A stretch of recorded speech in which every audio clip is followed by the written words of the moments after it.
श्री सद्गुरु महाराज की जय। श्री सद्गुरु महाराज की जय। श्री सद्गुरु महाराज की जय। अब हम लोग श्रवण करते हैं संत शाही ज्ञान सागर से।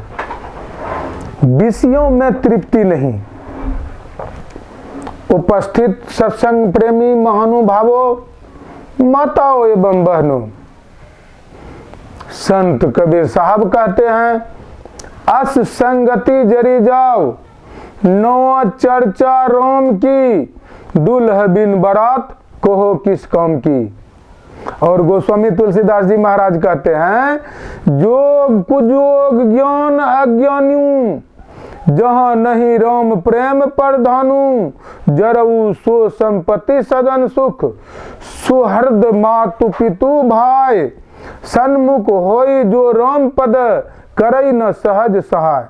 जिस संगति में राम की तरफ एक विचार नहीं उपजा, राम की ओर जाने या उनकी भक्ति का ज्ञान नहीं मिला, वह सत्संग नहीं बल्कि उसको कुसंग ही कहना उचित होगा। कुसंग का फल दुखदाई होता है। कुसंग में पड़ने वाले सबों को दुख हुआ है। इसलिए गोस्वामी तुलसीदास जी महाराज ने कहा है, को न कुसंगति पाई न साई। और आगे कहा, हानि कुसंग सुसंगति लाहू, लो कहूँ वेद विदित सब कहूँ, सभी सुख चाहते हैं। एक प्राचीन कथा है, राजा उत्तोनपाद की दो रानियों थी। बड़ी रानी के गर्भ से ध्रुव का जन्म हुआ था। एक दिन राजा छोटी रानी के महल में बैठे हुए थे। ध्रुव खेलकर गया और राजा की गोद में बैठ गया। यह छोटी रानी से नहीं देखा गया। उसने ध्रुव को राजा की गोद से उतरते हुए कहा, पहले जाकर तपस्या करो और मेरे गर्भ से जन्म ले, तब राजा की गोद में बैठना।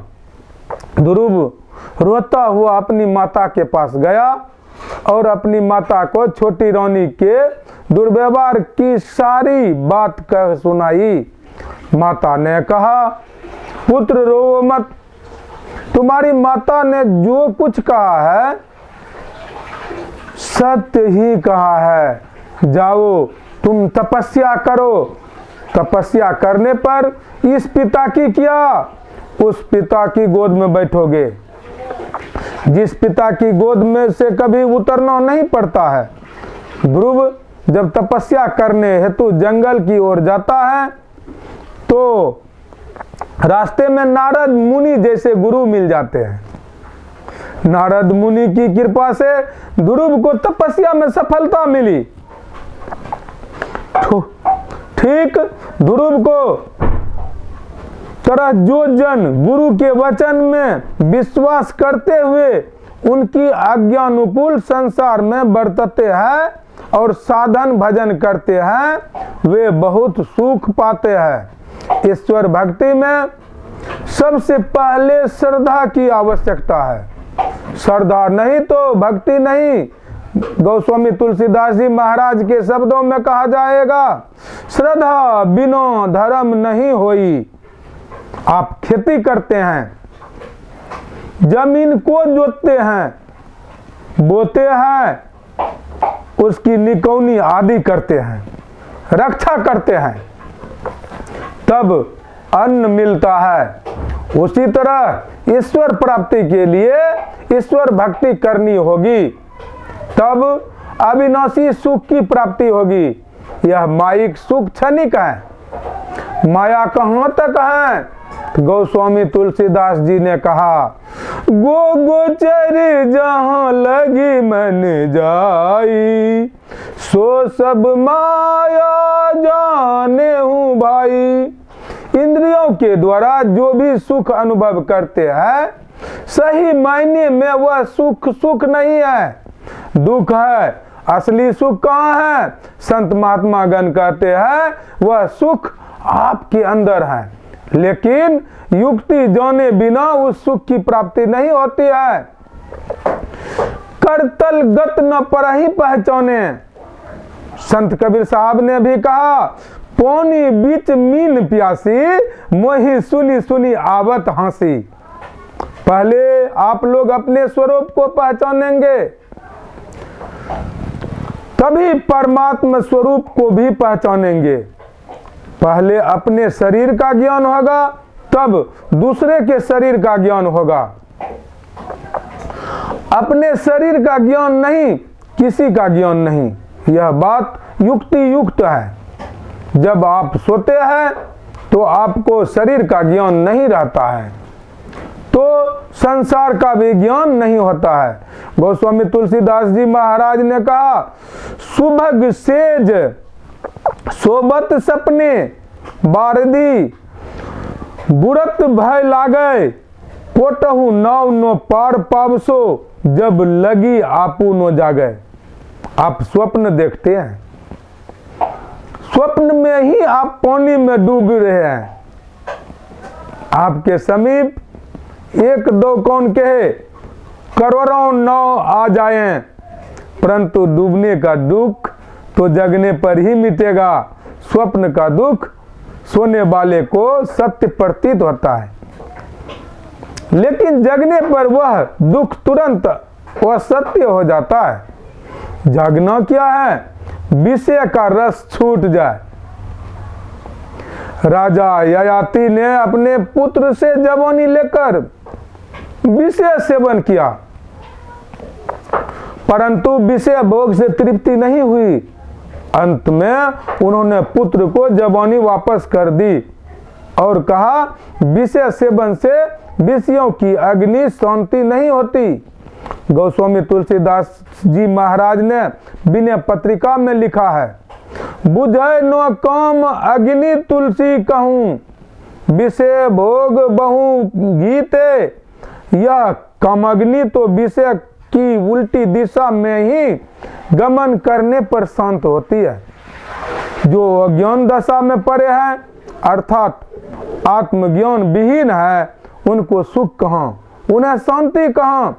जो आत्मज्ञान को प्राप्त करते हैं, असल में सुखी वे ही होते हैं। इस आत्मज्ञान को पाने की विधि ही योग है। इसी को आध्यात्म विद्या भी कहते हैं। यह विद्या सब विद्याओं से श्रेष्ठ है। आत्मज्ञान की प्राप्ति के लिए पहले सगुण उपासना है, बाद में निर्गुण उपासना है। मन पहले बहुत चंचल रहता है, इसलिए जब मन मानस जप मानस ध्यान द्वारा एकाग्र हो जाए, तब साधक को दृष्टि साधन में एक बिंदुता की प्राप्ति करनी होती है। संत राधा स्वामी ने कहा है, इस नगरी में तिमिर समना, भूल भरम हर भा अबार, खोज करो अंतर उजियारी, छोड़ चलो नौ द्वार। दृष्टि साधन सूक्ष्म सगुण रूप उपासना है। यह जो स्थूल शरीर को देखते हैं, इसके अंदर सूक्ष्म शरीर है, तब कारण, फिर महाकारण शरीर, ये चारों शरीर जड़ है। इनके परे चेतन केवल ये शरीर है।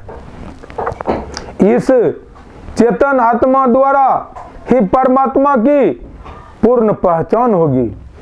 लेकिन जड़ शरीरों से छूटने के लिए दृष्टि साधन के बाद शब्द साधन करना पड़ेगा। शब्द साधन से ही जड़ शरीरों को पार करेंगे। शब्द सगुण भी है और निर्गुण भी। सार शब्द ही निर्गुण शब्द है। इसकी उपासना ही निर्गुण उपासना है। आप अंधकार मंडल में हैं, इसलिए भूल भरम में पड़े हुए हैं और इस भूल भरम के कारण ही परमात्मा से दूर हैं। गुरु महाराज की वाणी में है, तू उतरी परियोतम माही, पीव निःशब्द में, यहीं ते पड़ी गयो दूर, चलो निःशब्द में। अंधकार के बाद प्रकाश है और प्रकाश के बाद शब्द, तब निःशब्द है। इसलिए अपने शरीर के अंदर अंदर चलकर आप सब शरीर से छूटेंगे।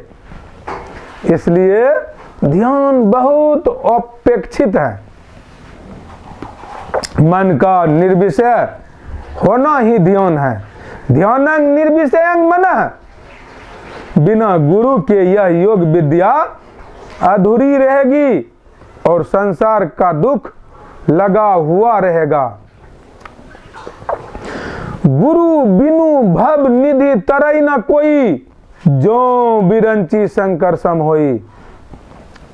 रामचरितमानस।